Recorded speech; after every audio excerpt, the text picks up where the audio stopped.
मोक्षमूलम गुरु कृपा। तो सदगुरु की भक्ति अधिक है,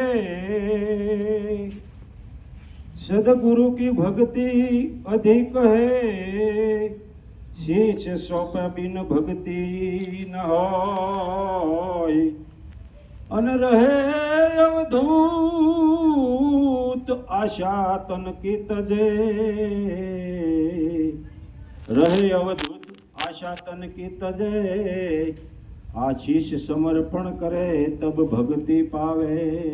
सदगुरु महाराज ની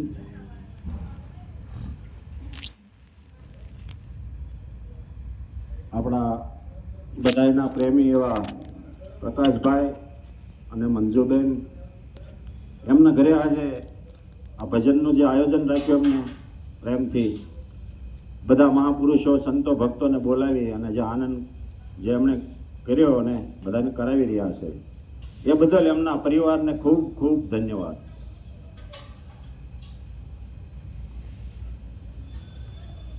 ગુરુ કોને કહેવા? કારણ કે ગુરુ વિશેની સારી વાતો કરી કે ગુરુ અને સદગુરુમાં ઘણું અંતર છે. ગુરુ છે એ પકડાવે કાંઈક અને સદગુરુ છે એ પકડાવ્યામાંથી મુક્ત કરાવે છે, એટલો ફરક છે. ગુરુ જે આપણને પકડાવે ને એટલે બંધન ઊભું થાય. જપ તપ તીરથ યોગ સાધના કરણીના કોટે કદાચ ઉપાય કરાવે પણ આ જીવ એમાંથી મુક્ત થઈ શકતો નથી. પણ જો સાચા સદગુરુ મળે ને તો એ બધું જે પકડેલું છે ને એમાંથી મુક્ત કરાવે. એનું નામ જ સદગુરુ.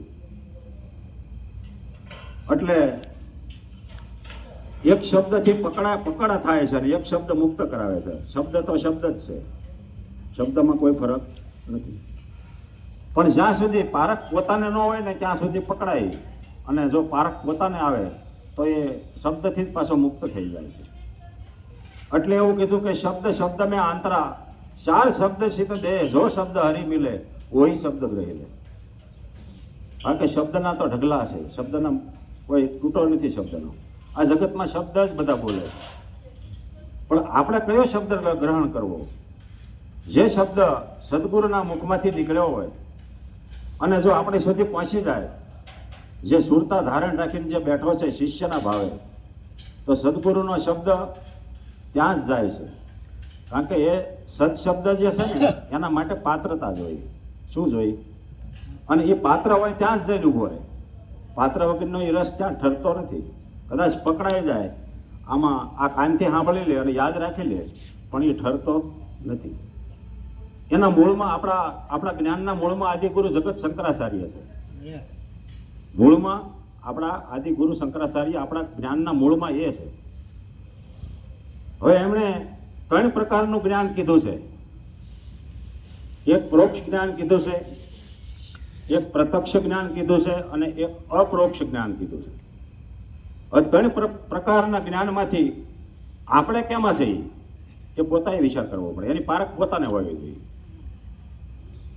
કારણ કે આ જગતની માલિપા અત્યારે બધી બહુ કથાઓ, જ્ઞાન, ચર્ચા, સત્સંગ બહુ હાલે છે અને ફોનમાં પણ બહુ આપણે સાંભળીએ છીએ. પણ જો આપણને એની પારખ ન હોય ને તો આ પાછું બંધનમાં નાખે. કારણ કે પ્રોક્ષ જ્ઞાન એટલે જગતગુરુ શંકરાચાર્યએ 9 વર્ષની ઉંમરે પ્રોક્ષ જ્ઞાન બધું મેળવી લીધું. જે વેદો, ઉપનિષદો, રામાયણ, ગીતા, ભાગવત, આ બધું જ્ઞાન એણે 9 વર્ષની ઉંમરે બધું કંઠસ્થ કરી લીધું, બધું મેળવી લીધું. એને કોઈ બાકી પુસ્તકો રહ્યા નહોતા. પછી અપ્રોક્ષ જ્ઞાનની અનુભૂતિ કરવા માટે અનુભૂતિ થઈ નહીં એટલે એની ઘરેથી સંન્યાસ લઈને નીકળી ગયા. કારણ કે આત્મા પાને પાને લખ્યો તો બ્રહ્મ, ઈશ્વર, આત્મા, બ્રહ્મ, પરિબ્રહ્મ, વ્યાપક, સૂક્ષ્મ, આ બધું લખેલું છે ઈશ્વર પ્રત્યેનું શાસ્ત્રોની અંદર. પણ છતાંય જગતગુરુ શંકરાચાર્યને શાંતિ થઈ નહીં. કારણ કે ઠર્યા નહીં. શું થયું કે ઠર્યા નહીં. એટલે પોતાએ નક્કી કરી લીધું, પોતાને પારખ થઈ ગઈ કે જે શાંતિ થવી જોઈએ એ હજી મને થઈ નથી. કારણ કે હજી મારો અંદરથી મારું શીત હજી શાંત થતું નથી, શીત હજી ભટકે છે. અને એ પારખ પોતાને જ્યારે થઈ એટલે 9 વર્ષની ઉંમરે, આવી નાની ઉંમરે ઘરેથી સંન્યાસ લઈ અને નીકળી ગયા. 5 વર્ષ આ ભારત ભૂમિ ઉપર વિચરણ કર્યું. 5 વર્ષ વિચરણ કરતા ઘણા ઋષિમુનિઓ, મહાપુરુષો, મહાત્માઓને મળ્યા. એટલે અમુક મહાત્મા જે હતા એમની પાસે તો હતું નહીં, પણ એણે એવું કીધું, નિશાની આપી કે તમે ગોવિંદાચાર્ય પાદ જે છે એમના શરણે જાઓ અને જે તમારે વસ્તુ જોઈએ છે એની પાસે છે, બીજા કોઈ પાસે તમને અત્યારે આ સમયમાં મળશે નહીં. એટલે જે આપણે ઓમકારેશ્વર, જે સાતપુડા ડુંગર કહેવાય, એની અંદર એક ગુફાની અંદર એ તપસ્યા કરતા હતા, એના ધ્યાનમાં મગ્ન હતા. એટલે આની યાત્રા તો એ માટે જ હતી, ઘણું કષ્ટ વેઠી અને ઘણું હાલી અને ત્યાં પહોંચ્યા. એ જે ગોવિંદાચાર્ય જ્યાં મૌન અવસ્થામાં બેઠા હતા, સામે જઈને બેસી ગયા. હવે 14 વર્ષનું બાળક, એટલે બાળક જ કહેવાય ને 14 વર્ષ એટલે. હવે એની ઘણી સમયે પછી આંખ ખોલી, કલાક 1.5 કલાક પછી, અને સામું જોયું તો એક બાળકને જોયું. એટલે એવું પૂછ્યું કે તું કોણ છો? હું પૂછ્યું, તું કોણ છો? એટલે જગતગુરુ શંકરાચાર્ય, જેને ખબર તો હતી, આ પરોક્ષ જ્ઞાન તો એની પાસે બધું જ હતું, કે નહીં મેં આકાશ, નહીં મેં પૃથ્વી, નહીં મેં પવન, નહીં મેં પાણી, નહીં મેં અગ્નિ, नहीं मैं 5 तत्व, नहीं मैं 3 गुण. એટલે ગોવિંદાચાર્ય એવું કીધું કે તેરી बात तो सही है प्रभु, मेरी बात तो सही है, पर मैं कौन हूं ये मुझे पता नहीं. तुम्हारा प्रश्न तो कौन है ऐसा है, पर मैं कौन हूं ये मुझे पता नहीं है. એટલે આ પાત્ર તો આને જે મહાપુરુષો હોય ને એને પાત્રતાની જરૂર જ હોય, કારણ કે પાત્ર એ ગોતતા હોય. કારણ કે એની પાસે જે ખજાનો હોય એની ચાવી કોકને આપવી પડે ને એની, કારણ કે ખજાનો ભર્યો હોય પણ ચાવી એનું પાત્ર અને એનું જે રખેવાળી કરે એવો મળે ત્યારે ચાવી સોંપાય ને, ત્યાં સુધી ચાવી કેમ આપવી.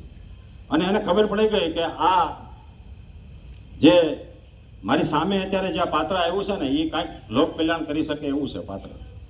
એટલે એણે એને બોધ કર્યો, અને ધ્યાન તો તરત એને લાગી ગયું. પ્રત્યક્ષ બોધ કર્યો. શું કર્યું? આને પ્રત્યક્ષ જ્ઞાન કહેવાય. આપણો બોધ છે ને એ પ્રત્યક્ષ છે.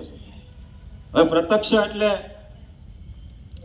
એને શબ્દ વાપર્યો છે જગતગુરુ શંકરાચાર્ય કે હસ્ત કમલવત આંબલા. શું કીધું?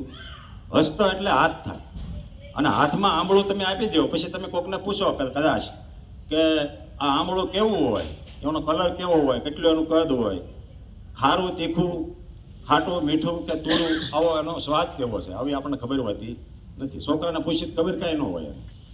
પણ એ આંબળું એના હાથમાં આપી દો એટલે એને કાંઈ પૂછવું કોઈ પડે નહીં. આ પ્રેક્ટિકલ જ્ઞાન છે, આને પ્રત્યક્ષ કહેવાય. હવે હસ્ત કમલવત આંબલા એટલે આંબલાનું કાંઈ પૂછવું પડે નહીં. આંબલાનું એનું તમે પોતે હાથમાં આંબળું આવી ગયું હોય એટલે તમે એનું કદય જોઈ લો, કલરે જોઈ લો અને સાખી લો એટલે સ્વાદની પણ ખબર પડી જાય. આને પ્રત્યક્ષ જ્ઞાન કહેવામાં આવે. હવે અપરોક્ષ એટલે પોતાની સ્વ અનુભૂતિ. હું કોણ? મૂળ તો પ્રશ્ન એ જ હતો ને એમનો કે તું કોણ છો એમ પૂછ્યું તું, એટલે એને ખબર નહોતી. હવે હું કોણ, હવે એમાંથી જ્યારે એની અનુભૂતિ થાય ને, અપરોક્ષ અનુભૂતિ, એને કોણ નીકળી જાય. શું થાય? ખાલી હું વધે, શું એ જ વધે, પાછી બાકીનું બધું નીકળી જાય. પછી એને વ્યાપક સ્વરૂપ થઈ જાય. વ્યાપક પોતે જ થઈ જાય છે, પોતે વ્યાપક થઈ જાય છે. એનું કોઈ પછી પ્રમાણ એને દેવાનું રહેતું નથી, અને પ્રમાણ કોઈ પાસેથી માગવાનું પણ રહેતું નથી. હવે એ સ્વ અનુભૂતિ પોતાની હોય છે. આ જે બધું લખેલું, વાંચેલું, સાંભળેલું એને પરોક્ષ જ્ઞાન કહેવામાં આવે છે. અને પ્રેક્ટિકલ એટલે પ્રત્યક્ષ સિવાય આ સ્વ અનુભૂતિ થતી નથી, એને અપરોક્ષ કહેવામાં આવે છે. અપરોક્ષ અનુભૂતિ સદગુરુના શરણ સિવાય ક્યાંય થતી નથી. કદાચ સાહે ગમે ત્યાં ફરી લે, ગમે એટલે જપ તપ તીરથ કરી લે, હોમ હવન કરી લે, અને ગમે એટલી યાત્રાઓ કરી લે, પણ અપરોક્ષ અનુભૂતિ સાસા સદગુરુ મળે અને પ્રત્યક્ષ જ્ઞાન કરાવે ત્યારે સ્વ પોતાના સ્વરૂપની અનુભૂતિ ત્યારે થાય છે.